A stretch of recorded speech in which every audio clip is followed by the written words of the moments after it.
اگر میری کھال بھی کھینچ کر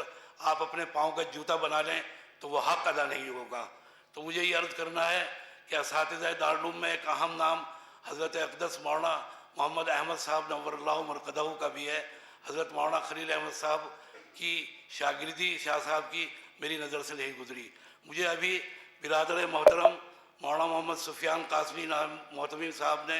ارشاد فرمایا کہ حضرت مولانا نور الحسن صاحب راشد کاندھلوی نے دامت برکاتہم نے کل یہاں پر بیان کیا کہ شاہ صاحب نے مظاہر میں پڑھا ہے، اور حضرت اقدس مولانا سلمان صاحب بجنوری دامت برکاتہم نے کل مجھ سے براہ راست بیان کیا کہ حضرت مولانا شاہد صاحب سہارنپوری نے کسی موقع پر لکھا کہ شاہ صاحب 4 سال تک مظاہر علوم میں مقالہ نگار نے شاہ صاحب پر گفتگو یا کام کرنے والی کسی شخصیت نے کبھی کہیں یا نہیں لکھا۔ یہاں میں سمجھتا ہوں اس کی بہترین توجہ ہے کہ جس طرح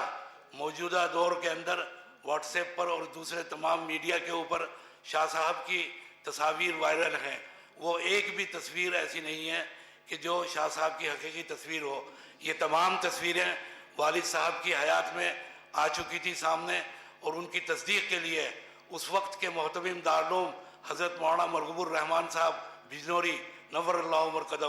اور دارالعلوم دیوبند وقف کے محتمم حضرت مولانا محمد سالم صاحب قاسمی، جنہوں نے اپنی کمسنی میں حضرت اقدس شاہ صاحب کی زیارت کی تھی اور بکثرت کی تھی، اور ان کے منجلے فرزند حضرت مولانا اکبر شاہ صاحب جو حضرت مولانا محمد سالم صاحب قاسمی کے کلاس فیلو ہم درس اور ہم سبق تھے شعبہ فارسی میں، انہوں نے زیارت کی اور انہوں نے تردید کی، فرمایا ان میں سے کوئی بھی تصویر حضرت شاہ صاحب کی نہیں ہے۔ تو موجودہ دور میں جتنی تصاویر ہیں وہ سب کی سب غیر یقینی اور غیر تصدیق شدہ ہیں، اور وہ اس کے اندر ایک شاہ صاحب جو صاحب زلف دراز ہیں مولانا محمد انور شاہ صاحب، وہ ملتان کی شخصیت ہے، کسی ظالم نے اس تصویر کو شاہ صاحب کی طرف منسوب کر دیا۔ ہو سکتا ہے مظاہر میں جو شاہ صاحب کی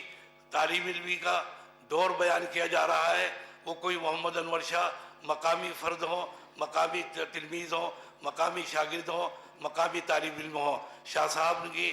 وہاں پر کوئی تعلیمی سلسلہ کبھی نہیں رہا، نہ کبھی شاہ صاحب نے بیان فرمایا۔ تیسری بات یہ ہے کہ شاہ صاحب سے منسوب جو مشہور واقعہ ہے ان کی قوت حفظ کو بیان کرتے ہوئے ان کے مصر کا سفر، ان کے شاگرد رشید شارح بخاری حضرت مولانا سید احمد رضا بجنوری نے واضح صاف لکھا کہ شاہ صاحب کا کوئی سفر مصر کا ہے ہی نہیں، کوئی سفر کیا ہی نہیں۔ تو یہ واقعہ بھی خلاف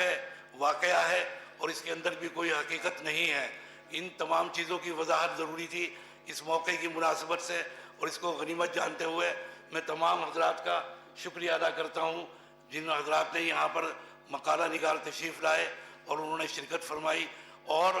جو حضرت صاحب رحمانی صاحب وفات پا گئے اور شہادت کے درجے پر فائز ہو گئے، میں ان کے متعلقین سے تعزیت مسنونہ بھی پیش کرتا ہوں۔ وآخر دعوانا ان الحمدللہ رب العالمین۔ ابھی نائب محتمم صاحب عزیز مولانا شکیب صلی اللہ علیہ وسلم نے بیان کیا انتہائی دلدوز اور نہایت ہی غمناک خبر کہ حضرت پیر ذوالفقار صاحب نقشبندی دامت نور اللہ مرقدہ کی ابھی وفات ہو گئی۔ انا للہ و انا الیہ راجعون۔ آپ سب حضرات سے دعائے مغفرت کی درخواست ہے۔